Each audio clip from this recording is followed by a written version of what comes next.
صحیح ترغیب و ترہیب کی ایک حدیث سے پتہ چلتا ہے، نبی صلی اللہ علیہ وسلم نے فرمایا، اللہ تعالیٰ کے نزدیک عشرہ ذی الحجہ کے دنوں سے بہترین دن کوئی نہیں۔ ایک آدمی نے عرض کیا، اے اللہ کے رسول صلی اللہ علیہ وسلم، کیا یہ افضل ہے یا ان کی گنتی کے برابر اللہ کے راستے میں جہاد کرنا، یعنی 10 دفعہ جہاد میں جانا؟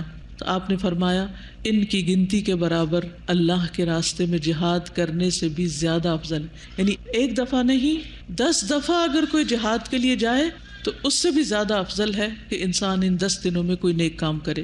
اسی لیے ہم دیکھتے ہیں کہ صحابہ کرام ان دنوں میں انتھک محنت کرتے تھے، انتھک محنت۔